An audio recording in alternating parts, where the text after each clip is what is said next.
Welcome to Kalagooragampa. Good morning. Beautiful fog ఉంది. బృందావనం అంతా ఇట్లా అంటే ఏ కాశ్మీరో ఏ ఊటీనో తలపించేటట్టుంది. అంత బ్యూటిఫుల్గా ఉంది.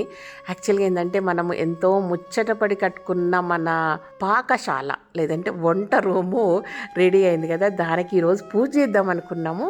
అండ్ ఇవాళ కొంచెం 10 తర్వాత మన దగ్గర హోమం కూడా స్టార్ట్ అవుతుంది కాబట్టి ఎర్లీ మార్నింగ్ దీన్ని పూజ చేసి ఓపెన్ చేసేస్తే ఇందులోనే వంట చేసుకోవచ్చు అని అనుకున్నాం కాబట్టి సో దీన్ని పూజ చేసుకుందాం అనుకున్నాం. అండ్ ఎట్లాగో హోమానికి వచ్చే ఫ్యామిలీస్ అందరికీ కూడా మా వాళ్ళందరికీ తొందరగా రండి 7 గంటల వరకు ఒక చిన్న సర్ప్రైజ్ అని చెప్పారనమాట. ఏంది అని కూడా చెప్పలేదు, బట్ అందరు 7 to 7:15 7:30 లోపు వచ్చేసారు.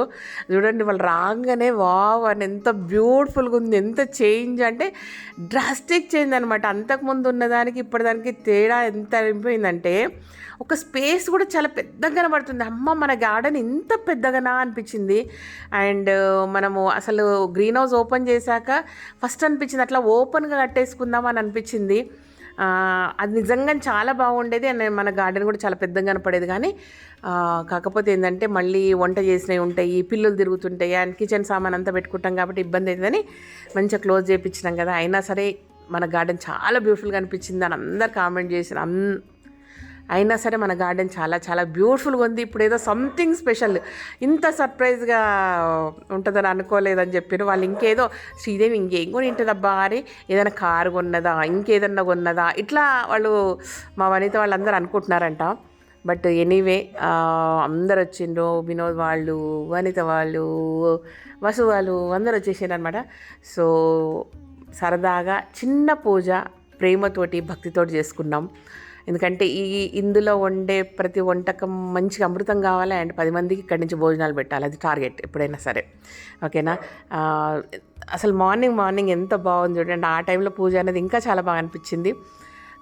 చిన్న పూజలాగా అనుకున్నా సరే ఇంకా పైనుంచి ప్రాపర్గా ఇంట్లో నుంచి ఫస్ట్ వినాయకుడిని ఒక పళ్ళెంలో తీసుకొని కళ్యాణం పట్టుకున్నాడు. తర్వాత చిన్ని కలశం పట్టుకుంది. అండ్ నేను స్వామి ఫోటో పట్టుకున్నాను. వసు హారతి పట్టుకుంది. అండ్ వనిత ఇంకోటి పట్టుకుంది. ఇంకోటి పట్టుకున్నారు. అందరు మా వచ్చిన వాళ్ళందరూ కూడా తలా ఒకటి పట్టుకొని అందరం దిగాము. అండ్ ఆ లోపు మన పంతులు గారు కూడా వచ్చారు కాబట్టి ప్రాసెస్ చాలా సింపుల్గా, చాలా హ్యాపీగా, చాలా ప్లజెంట్గా ఎర్లీ మార్నింగ్స్ చాలా బ్యూటిఫుల్గా అనిపించింది అనమాట. సో ఇట్లా చేసేసుకున్నాము.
ఇదన్నమాట.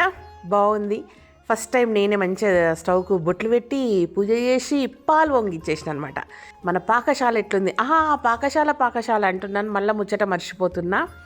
పూజారి గారు మనకు గుమ్మడికాయ కొడుతూ చెప్తూ మంత్రాలు చెప్తూ పాకశాల ప్రారంభోత్సవం, పాకశాల ఏమన్నారు, పాకశాల గృహప్రవేశం లాగా ఏదో అన్నారు అబ్బా, పాకశాల ప్రవేశం అనేది అన్నారు.